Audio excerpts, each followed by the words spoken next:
আরজি করে এই ডাক্তারি পড়ুয়াকে খুনের ঘটনা, সেখানে তদন্তে সিট গঠন করা হলো। আপনাদের আরো একবার জানাবো, কলকাতা পুলিশের তরফ থেকে এই গোটা ঘটনার তদন্তের জন্য সিট গঠন করা হলো, অর্থাৎ স্পেশাল ইনভেস্টিগেশন টিম গঠন করা হলো কলকাতা পুলিশের তরফ থেকে।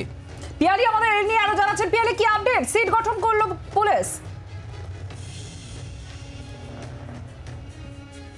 একেবারে দেখো, অত্যন্ত গুরুত্বপূর্ণ খবর, যেটা কলকাতা পুলিশ কিন্তু এই গোটা ঘটনা, অর্থাৎ আরজি কর হাসপাতালের ভেতরে ডাক্তারের খুন হবার ঘটনা, তাকে যে শ্বাসরোধ করে খুন করা হয়েছে, সেই ঘটনা তদন্ত করার জন্য একটা স্পেশাল ইনভেস্টিগেশন টিম সেটা কিন্তু গঠন করা হয়েছে। এবং তুমি জানো যে আজকে সকালে যখন এই ঘটনা সামনে আসে, তারপর থেকেই আমরা দেখছিলাম যে কলকাতা পুলিশের তৎপরতা। কলকাতা পুলিশের কমিশনার তিনি দুপুর 1টার সময় চলে আসেন এবং সন্ধ্যে প্রায় 7টা পর্যন্ত তিনি হাসপাতালে ছিলেন। স্বয়ং যিনি স্বাস্থ্য সচিব তিনি চলে আসেন, একাধিক শীর্ষকর্তা, অ্যাডিশনাল সিপি থেকে শুরু করে ডিসিডিডি special, DC north, DC ESD, তারা প্রত্যেকে এখানে উপস্থিত ছিলেন এবং গোটা বিষয়টা গুরুত্ব দিয়ে কিন্তু প্রথম থেকেই পুলিশ দেখছিল।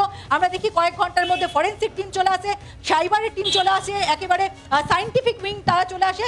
এবং পুলিশ সূত্র থেকে এখন যেটা জানা যাচ্ছে যে এই ঘটনায় ইতিমধ্যেই যেহেতু খুনের ঘটনা ঘটেছে, সেই গোটা ঘটনা তদন্ত এগিয়ে নিয়ে যাওয়ার জন্য একটা স্পেশাল ইনভেস্টিগেশন টিম কলকাতা পুলিশের তরফ থেকে গঠন করা হয়েছে। পিয়ালি, তুমি নজর রাখো। আপনাদের আরো একবার জানিয়ে রাখবো, কলকাতা পুলিশের তরফ থেকে সিট গঠন করা হলো এই গোটা ঘটনার তদন্তে। ইতিমধ্যেই ময়না তদন্ত শেষ হয়েছে। এই ময়না তদন্তের ভিডিওগ্রাফিও এবং ময়না তদন্তের যে প্রাথমিক রিপোর্ট এখনো পর্যন্ত সামনে আসছে, যেমনটা পিয়ালি জানাচ্ছিল, রাত 3টে থেকে ভোর 6টার মধ্যে গোটা ঘটনা ঘটে, যার জেরে মৃত্যু হয় ওই চিকিৎসক পড়ুয়ার, ওই ডাক্তারি ছাত্রীর, এবং গলা টেপা হয়েছিল এবং মৃত্যু নিশ্চিত করার জন্য শ্বাসরোধ করা হয়, এমনটাও জানা যাচ্ছে। এই ময়নাতদন্তের সূত্রেই গলার হাড় ভাঙা পাওয়া গিয়েছে।